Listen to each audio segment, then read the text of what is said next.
और अब आज का दमदार स्पेशल। कोरोना की दूसरी लहर थमने के बाद यूपी में योगी एक बार फिर एक्शन में हैं। गैंगस्टर और भूमाफियाओं के खिलाफ ऑपरेशन क्लीन की सेकेंड वेव शुरू हो चुकी है। निशाने पर हैं वो बाहुबली जिन्होंने अपनी गुंडागर्दी और रसूख के बल पर अरबों की अवैध संपत्ति बनाई है। योगी ने एक बार फिर कहा है कि उनके राज में माफिया राज नहीं चलेगा। एक्शन हुआ है, आगे भी होगा। इसके अंदर अपराधी और माफियाओं के लिए कोई जगह नहीं।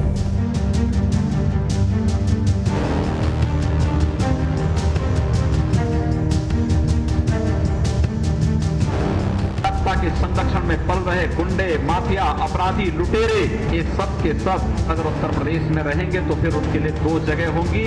मुझे लगता है उस जगह कोई भी नहीं जाना चाहेगा। माफिया के खिलाफ कार्रवाई ठीक है, सभी लोगों को पसंद है ना। माफियाओं को समर्थन तो नहीं करेंगे। ऐसा तो नहीं कि सरकार कार्रवाई करे और आप बचाव में आ जाएंगे। मैसेज क्लियर है, इरादे स्पष्ट हैं। बाहुबली कान खोलकर सुन लें, योगी राज में माफिया राज नहीं चलेगा। यूपी में योगी के आने के बाद ना अतीक अहमद बचे, ना मुख्तार अंसारी, और जो अभी तक बचे हुए हैं उन सब का नंबर आएगा बारी बारी। क्योंकि यूपी में योगी का ऑपरेशन क्लीन अभी बदस्तूर जारी है। माफिया राज को जड़ से उखाड़ने के योगी के कमिटमेंट का ही नतीजा है कि यूपी में बाहुबली अब बर्बादी की कगार पर हैं। वो माफिया जिनका कभी इलाके में आतंक था, रसूख था, अब उनके दिलों में योगी के बुलडोजर का खौफ है।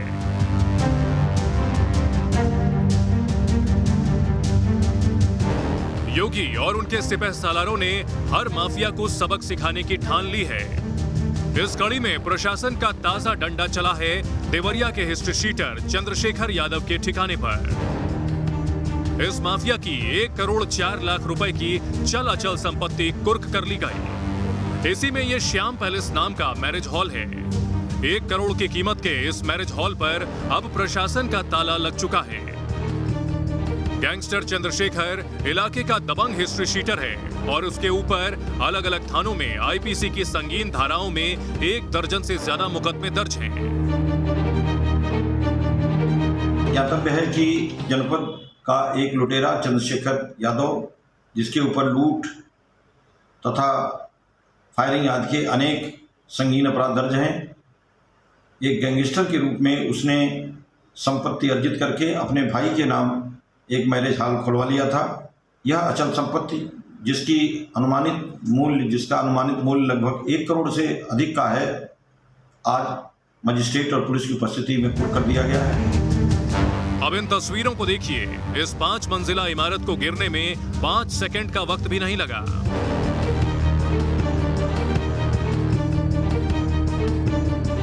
एक पूर्व सांसद की करोड़ों की अवैध 5 मंजिला इमारत को बीते 4 जुलाई को गिरा दिया गया, क्योंकि लखनऊ के हेरिटेज एरिया में बनी इस बिल्डिंग को तमाम नियम कानूनों को ताक पर रखकर बनाया गया था, जिसकी कीमत लगभग 100 करोड़ रुपए थी।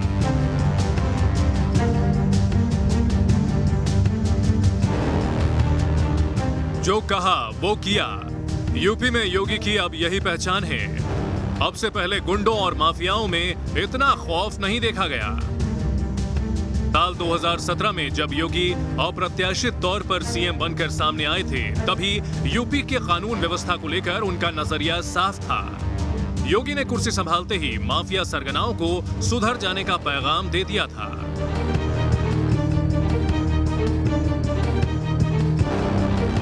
का अपहरण या उससे जबरन चौल वसूलने का प्रयास किया, फिर तय कर ले कि उनको कहां रहना है। कानून अपने तरीके से इनसे निपटने का काम भी करेगा। योगी ने जो कुछ भी कहा वो बीते 4.5 साल में करके भी दिखाया। कई शहरों से तो ऐसी भी तस्वीरें सामने आईं जब खुद अपराधी अपने गले में माफीनामे की तख्ती लटकाकर थाने सरेंडर करने पहुंचे। फिर चाहे वो जराइम की दुनिया का कितना भी बड़ा नाम क्यों ना हो, योगी राज में सभी ने जेल के अंदर ही रहने में अपनी भलाई समझी। बीते 4.5 सालों में योगी सरकार का सख्त रवैया माफिया सरगनाओं पर कहर बनकर टूटा है।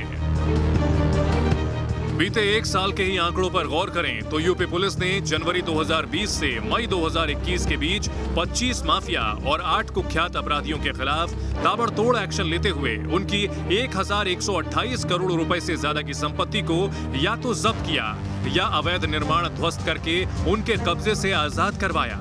और ये सिलसिला आगे भी चलता रहेगा। ये योगी ने गोरखपुर से इसकी मुनादी भी कर दी है। आज सरकार का बुलडोजर कैसे चलता आप देख रहे होंगे। बड़े बड़े माफियाओं के ऊपर, ये माफिया कभी व्यापारियों के ऊपर अपने गुंडों से वसूली करवाते थे। आज सरकार का बुलडोजर जब उनकी छाती पर चढ़ रहा है और उनकी अवैध कमाई को रौंदने का कार्य हो रहा है। क्या आपको अच्छा लगता है? क्यों समर्थन करते हैं? माफिया के खिलाफ कार्रवाई ठीक है, सभी लोगों को पसंद है ना? माफियाओं को समर्थन तो नहीं करेंगे। ऐसा तो नहीं कि सरकार कार्रवाई करे और आप बचाव में आ जाएंगे। योगी के एक्शन ने यूपी में बाहुबलियों को कंगाल कर दिया। माफियाओं की कमर तोड़ने के लिए उनके आर्थिक साम्राज्य को नेस्तनाबूद करने की कार्रवाई में अकेले लखनऊ से 1 अरब से ज्यादा की संपत्ति कुर्क की गई है। इसके अलावा गौतम बुद्ध नगर से 66 करोड़, बलरामपुर से 58 करोड़, गाजीपुर से 52 करोड़, गोरखपुर से 38 करोड़, औरैया से 31 करोड़, प्रयागराज से करीब 65 करोड़ रुपए की संपत्ति कुर्क की जा चुकी है। यानी अब तक 11 अरब से ज्यादा की संपत्ति जब्त की जा चुकी है। माफिया सरगनाओं के लिए योगी के दिल में रहम की कोई गुंजाइश नहीं है। सिर्फ 4 साल में वो माफिया सरगना भी पनाह मांग रहे हैं जो कभी सूबे की सत्ता की सूरत तय किया करते थे। इनमें से ही एक बड़ा नाम है मऊ के माफिया डॉन मुख्तार अंसारी का, जो इस वक्त बांदा की जेल में बंद है। योगी सरकार ने अब तक मुख्तार गैंग के 244 सदस्यों पर कार्रवाई की है। वाराणसी, आजमगढ़ और मऊ में मुख्तार और उसके समर्थकों की करीब 195 करोड़ की संपत्ति को ध्वस्त या फिर जब्त किया गया है। मुख्तार गैंग के 102 सदस्यों के खिलाफ 102 केस दर्ज कर अभी तक 158 लोगों को जेल भेजा गया है। योगी की पुलिस ने मुख्तार गैंग के 110 अपराधियों के खिलाफ गैंगस्टर एक्ट के साथ ही 30 के खिलाफ गुंडा एक्ट और 6 पर एनएसए के तहत कार्रवाई की है। योगी आदित्यनाथ की हिटलिस्ट में सिर्फ मुख्तार अंसारी ही नहीं बल्कि ऐसे दर्जनों माफिया सरगना हैं जिनके काले साम्राज्य को नेस्तनाबूद करने के लिए कार्रवाई की जा रही है। इन्हीं नामों में शामिल है अतीक अहमद। गुजरात की साबरमती जेल में बंद माफिया अतीक अहमद के गैंग के 89 सदस्यों के खिलाफ एक्शन लिया जा चुका है। इस दौरान उसकी लगभग 326 करोड़ की संपत्तियां जब्त और ध्वस्त की गई हैं, जबकि अतीक गैंग के 60 सदस्यों के शस्त्र लाइसेंस निरस्त किए गए हैं। अतीक का जलवा ऐसा रहा है कि यूपी में चाहे जिसकी सरकार हो, इस बाहुबली का साथ हर किसी को पसंद था। मगर वही अतीक अब योगी राज में अपने जान की खैर मना रहा है। वो सलाखों के पीछे है, लेकिन उसकी संपत्ति को कुर्क किए जाने की कार्रवाई जारी है। कुल मिलाकर देखें तो योगी सरकार में पुलिस ने गैंगस्टर एक्ट के तहत जिन 25 से ज्यादा माफियाओं की लिस्ट तैयार की है, उनमें से कुछ पर एक्शन हो चुका है और कुछ पर होना बाकी है। जिन माफियाओं की अवैध संपत्ति को ध्वस्त किया जा रहा है, उनको ढहाने और कब्जा खाली कराने का खर्चा भी अपराधियों से ही वसूला जा रहा है और यही योगी का स्टाइल है। बीच में यूपी समेत पूरे देश में कोरोना की सेकेंड वेव आई तो माफियाओं पर एक्शन थोड़ा फीका पड़ा, लेकिन एक बार फिर यूपी में बुलडोजर क्रांति की दूसरी लहर आ रही है। अगला नंबर किस बाहुबली का होगा, ये कोई नहीं जानता। Team news nation. और दमदार 10 में अब आपको दिखाते हैं वो तमाम खबरें जो आज सुर्खियों में रही और आपके लिए जानना भी बहुत जरूरी है। कल शाम 6 बजे होगी मोदी कैबिनेट का विस्तार। 20 से ज्यादा मंत्रियों को दिलाई जाएगी शपथ। कई मंत्रियों का होगा बोझा कम। नए कैबिनेट में युवा चेहरों और महिलाओं को मिलेगा मौका। पिछड़े और दलित नेताओं को मिलेगी जगह। कल सुबह 11 बजे होगी कैबिनेट की अहम बैठक। बैठक में मंत्रियों के नाम पर लगेगी मुहर। मोदी सरकार के दूसरे कार्यकाल का पहला मंत्रिमंडल विस्तार। राष्ट्रपति भवन में शपथ ग्रहण की पूरी तैयारियां। राष्ट्रपति भवन में कोविड प्रोटोकॉल के साथ होगा शपथ ग्रहण कार्यक्रम। परिवार के एक सदस्य को समारोह में आने की अनुमति। यूपी से अनुप्रिया पटेल, वरुण गांधी, प्रवीण निषाद और विनोद सोनकर को मिल सकती है जगह। एमपी से ज्योतिरादित्य सिंधिया और महाराष्ट्र से नारायण राणे मोदी कैबिनेट के संभावित चेहरे। उत्तराखंड से तीरथ सिंह रावत और असम से सर्बानंद सोनोवाल बन सकते हैं कैबिनेट मंत्री। बिहार से सुशील कुमार मोदी, लल्लन सिंह, संतोष कुशवाहा और आरसीपी सिंह बनाए जा सकते हैं मंत्री। मंत्रिमंडल में शामिल होने पर सिंधिया का बयान, अभी कोई फोन नहीं आया है, जैसे ही पता चलेगा जरूर बताऊंगा। केंद्रीय मंत्रिमंडल में शामिल होगी जेडीयू, नीतीश कुमार का बयान, कहा किसी फॉर्मूले की नहीं है जानकारी। कैबिनेट विस्तार पर बोले जेडीयू अध्यक्ष आरसीपी सिंह, कोई संदेश नहीं, सब कुछ तय हो गया। चिराग पासवान ने पीएम मोदी को चिट्ठी लिखी, कहा एलजेपी कोटे से पशुपति पारस नहीं बन सकते मंत्री, कोर्ट जाने की धमकी। चिराग पासवान की चाचा पशुपति पारस को चुनौती, कहा एलजेपी के 95% लोग मेरे साथ गलत साबित करके दिखाएं लोग। ज्योतिरादित्य सिंधिया, नारायण राणे, आरसीपी सिंह समेत कई नेता दिल्ली में मौजूद। सोनिया गांधी से कैप्टन अमरिंदर सिंह की मुलाकात के बाद बोले कैप्टन, पंजाब कांग्रेस में किसी तरह की कलह नहीं। कैप्टन अमरिंदर सिंह ने कहा पंजाब में चुनाव के लिए कांग्रेस तैयार, आला कमान का फैसला मंजूर होगा, सिद्धू पर बोलने से इनकार किया। बिहार कांग्रेस नेताओं से कल दिल्ली में मुलाकात करेंगे राहुल गांधी, वरिष्ठ नेताओं को भी बुलाया दिल्ली। 8 राज्यों के राज्यपाल बदले गए, थावरचंद गहलोत कर्नाटक के राज्यपाल, बंडारू दत्तात्रेय हरियाणा के नए राज्यपाल। कर्नाटक के नवनियुक्त राज्यपाल थावरचंद गहलोत ने की केंद्रीय संसदीय कार्य मंत्री प्रहलाद जोशी से मुलाकात। बंगाल में विधान परिषद बनने का रास्ता साफ, विधानसभा में प्रस्ताव के पक्ष में पड़े 196 वोट, 69 सदस्यों ने विरोध भी किया। बंगाल सरकार बनाएगी खेला होबे दिवस, विधानसभा में सीएम ममता बनर्जी ने किया ऐलान, कहा लोगों को चुनाव में आया पसंद, टीएमसी का नारा था खेला हो। अखिलेश यादव दिल्ली में मौजूद, अरविंद केजरीवाल से कर सकते हैं मुलाकात, 2022 चुनाव में गठबंधन पर हो सकती है चर्चा। बीजेपी के साथ आने पर उद्धव ठाकरे का बयान, कहा शिवसेना का कांग्रेस और एनसीपी के साथ गठबंधन, सरकार को गिराने की हर कोशिश होगी नाकाम। मनी लॉन्ड्रिंग केस में महबूबा मुफ्ती की मां को ईडी ने भेजा नोटिस, महबूबा बोली डराने के लिए केंद्र सरकार कर रही है एजेंसियों का इस्तेमाल। जम्मू कश्मीर के 3 दिवसीय दौरे पर परिसीमन आयोग, 9 राजनीतिक दलों और नेताओं से श्रीनगर और जम्मू में होगी बातचीत। परिसीमन आयोग की बैठक का बहिष्कार करेगी पीडीपी, बैठक में शामिल नहीं होगी। जम्मू कश्मीर में सुरक्षा को लेकर गृह मंत्रालय की अहम बैठक, गृह सचिव सहित डीजीपी दिलबाग सिंह भी मौजूद हैं। ड्रोन खतरे को देखते हुए लेजर आधारित 10 एंटी ड्रोन सिस्टम खरीदेगी वायुसेना, अलग अलग एयरबेस पर सिस्टम तैनात। कांवड़ यात्रा को लेकर सीएम योगी के निर्देश, पड़ोसी राज्यों से संवाद कर पूरा किया जाए यात्रा को लेकर कार्रवाई। 25 जुलाई से शुरू होगी कांवड़ यात्रा। जेईई मेन की परीक्षा तारीखों का ऐलान, 20 जुलाई से तीसरे चरण और 27 जुलाई से चौथे चरण की परीक्षा, छात्रों को आवेदन का एक और मौका मिलेगा। 7 दिनों से चित्रकूट प्रवास पर मोहन भागवत संघ की 5 दिनी दिवसीय बैठक में शामिल होंगे।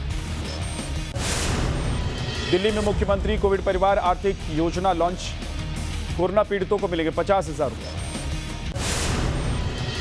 दिल्ली हाईकोर्ट की ट्विटर को फटकार, रेजिडेंट ग्रीवांस ऑफिसर की नियुक्ति न किए जाने पर नाराजगी जताई, कहा मनचाहे वक्त की कोर्ट नहीं देगा इजाजत।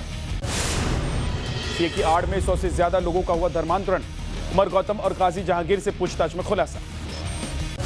खंडवा में थाने से चंद दूरी पर बीच सड़क युवकों का हंगामा, जमकर चले लात और घुस।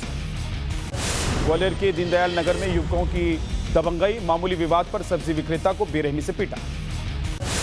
पटना में राह चलती लड़की से मोबाइल की लूट, बदमाश ने लात मारकर लड़की को गिरा दिया।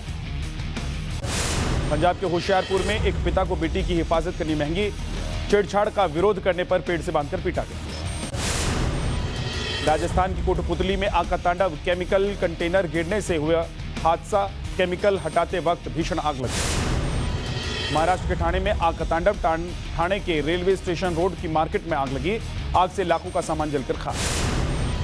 उन्नाव में स्कूटी में वेल्डिंग करते वक्त बड़ी लापरवाही, धू-धू कर जलती रही स्कूटी, हो सकता था बड़ा हादसा। जयपुर के विद्याधर नगर में कार में आग लग गई, कार जलकर खाक, हादसे में कोई हताहत नहीं। पंजाब के मोहाली में संविदा शिक्षकों का प्रदर्शन, सरकार से स्थायी नौकरी की कर रहे हैं मांग। प्रदर्शनकारियों पर पुलिस ने वाटर कैनन का किया इस्तेमाल, सीएम आवास का घेराव करने जा रहे थे शिक्षक। बंगाल के आसनसोल में लॉकअप में युवक की मौत पर हंगामा, प्रदर्शनकारियों ने सड़क पर लगाया जाम, गाड़ियों को किया आग के हवाले। प्रदर्शनकारियों ने पुलिस पर पथराव भी किया, पुलिस की गाड़ियों में तोड़फोड़ भी की। महाराष्ट्र में बीजेपी विधायकों का हंगामा, विधानसभा के बाहर बीजेपी विधायक धरने पर बैठे। 12 विधायकों को सस्पेंड करने के खिलाफ धरना, धरने पर फडणवीस भी मौजूद है। बीजेपी विधायकों के निलंबन पर बोले संजय राउत, विधायकों ने तोड़ दिया स्पीकर का माइक, इसलिए की गई अनुशासनात्मक कार्रवाई।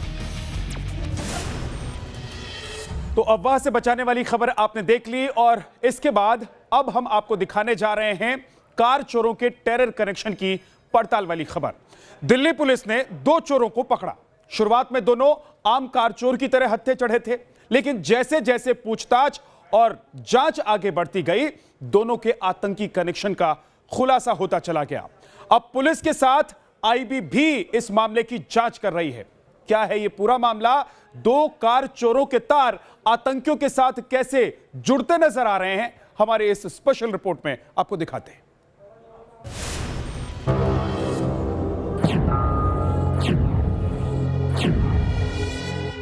पुलिस की गिरफ्त में खड़े 2 शख्स, सामने मेज पर रखी कई गाड़ियों की नंबर प्लेट, कार चोरी करने वाला सामान, कारों की अनगिनत चाबियां और चोरी की गई 2 गाड़ियां। दिल्ली पुलिस की गिरफ्त में जब ये 2 शख्स आए तो इन्हें मामूली कार चोर समझा गया, लेकिन जैसे जैसे इनसे पूछताछ हुई वैसे वैसे साजिशों की परतें खुलती चली गईं। अब सवाल ये उठ रहे हैं कि क्या इस कार चोर गिरोह का कोई आतंकी कनेक्शन है? क्या दिल्ली से कार चोरी कर आतंकियों को दिया जाता था? क्या आतंकी ऐसी चोरी की कारों का इस्तेमाल आतंकी वारदातों के लिए करते थे? दिल्ली पुलिस के मध्य जिले की AATS पुलिस ने जिस शौकत को गिरफ्तार किया था, उस शौकत का संबंध जो है एक आतंकी संगठन से निकलकर आ रहा है। कयास ये भी लगाए जा रहे हैं कि शौकत जो है, जो गाड़ियाँ राजधानी दिल्ली से चुरा कर ले जाया करता था, वो कश्मीर के अंदर किसी आतंकी गतिविधि के अंदर भी इस्तेमाल हो सकती है।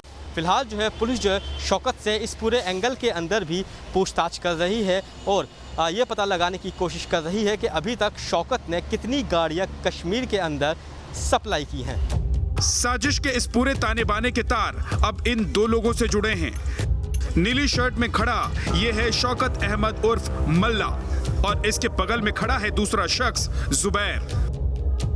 इन दोनों को दिल्ली पुलिस ने पहाड़गंज से गिरफ्तार किया है।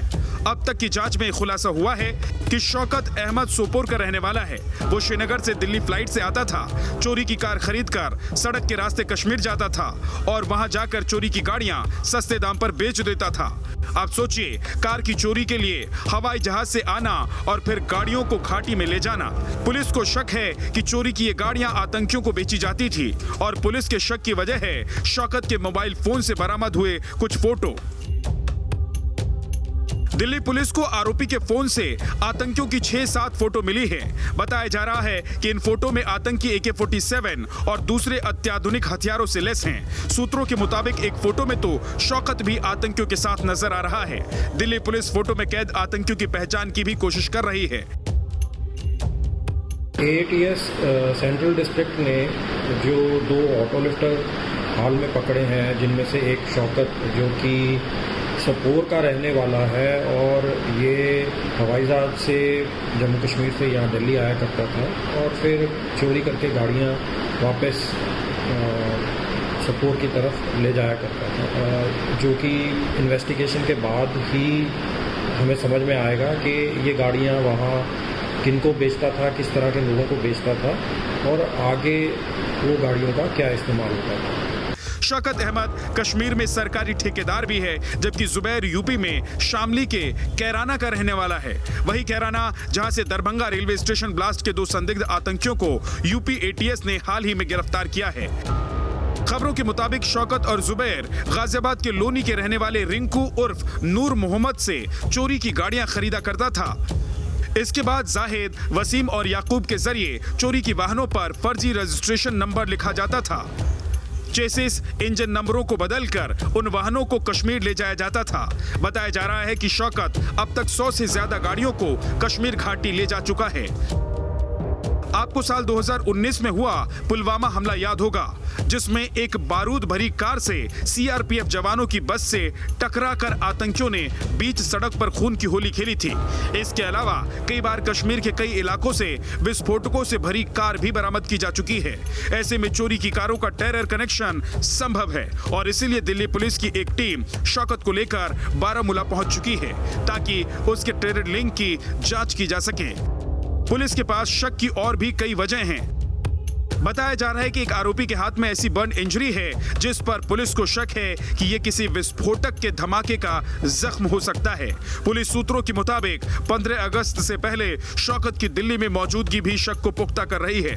पुलिस पता लगा रही है कि शौकत अपने साथी के साथ 15 अगस्त से पहले दिल्ली में रैकी करने तो नहीं आया था। इन सवालों का जवाब पुलिस के साथ आईबी भी तलाश रही है। दिल्ली से वाजिद अली के साथ टीम न्यूज नेशन। दमदार 10 में अब आज की अच्छी खबर आपको दिखाते हैं। अक्सर सरकारी स्कूलों की पढ़ाई पर सवाल उठाए जाते हैं, लेकिन राजस्थान से एक ऐसी खबर आई है जो सुकून देने वाली है।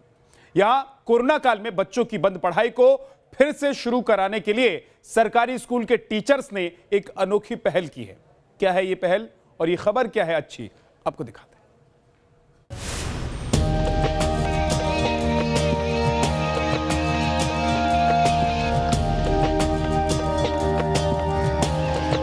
पेड़ की छांव तले पाठशाला लगाई गई। जमीन पर बैठकर मासूम पढ़ाई कर रहे हैं।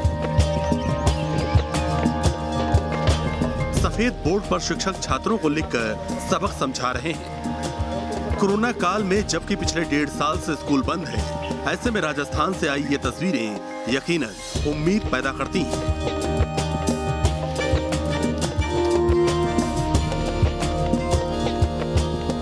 ये तस्वीर है जयपुर से 45 किलोमीटर दूर ढेकला गांव की। इस पाठशाला में वो बच्चे मौजूद हैं जिनके पास ऑनलाइन पढ़ने की सुविधा नहीं है, फिर चाहे वो मोबाइल हो या फिर इंटरनेट। राजस्थान के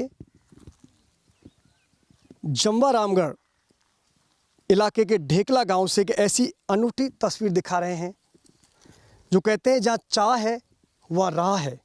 और फिलहाल जो तस्वीरें देख रहे हैं वो उसी हिम्मत, हौसले और जज्बे की तस्वीर है।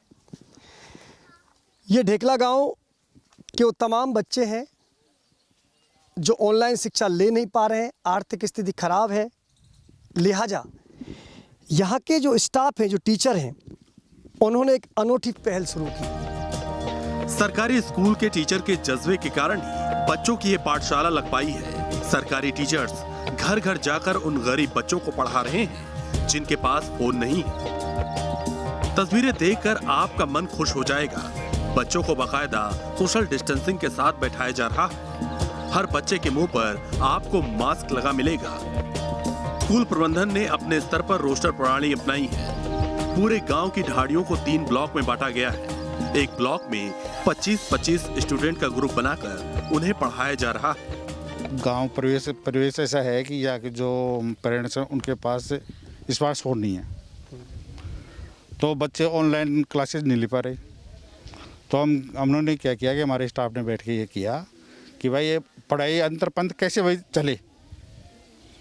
तो हमने ये निश्चित किया कि मैं क्यों गांव का रोस्टर के हिसाब से हम बना लेंगे और 3 घंटे में मतलब अलग अलग क्लासें बुला के उनको हम रोज वो कराएंगे। शिक्षकों की पहल से बच्चों के चेहरे पर खुशी है। सभी मन लगाकर पढ़ भी रहे हैं। क्या पढ़ाई कर रहे हो? मैथ, गणित पढ़ रहे हो, हिंदी पढ़ रहे हो? गणित। आपके मोबाइल है घर पर? नहीं। जगन, घर पर मोबाइल है? बोलो। नहीं। जब से क्लास लग रही हैं, कक्षाएं लग रही हैं, तब से पढ़ाई हो रही है। हाँ। हालांकि इस तरह खुले में पाठशाला लगाने के लिए शिक्षा विभाग की तरफ से कोई आदेश नहीं है, लेकिन गांव के टीचर्स ने खुद की पहल से बच्चों का भविष्य संवारने का ये बीड़ा उठाया है। शिक्षा विभाग के आंकड़े कहते हैं कि पिछले सत्र में 83 लाख बच्चों में से 33 लाख ही ऑनलाइन कक्षाओं से जुड़ पाए, यानी 50 लाख बच्चे ऑनलाइन कक्षाओं से वंचित रह गए। ऐसे में शिक्षकों की इस पहल को सलाम है। लाल सिंह फौजदार, न्यूज़ नेशन, जयपुर। तो दमदार 10 में आज के लिए इतना ही। एक छोटा सा ब्रेक। देश और दुनिया की खबरों के लिए आप बने रहिए हमारे साथ, देखते रहिए न्यूज़ नेशन।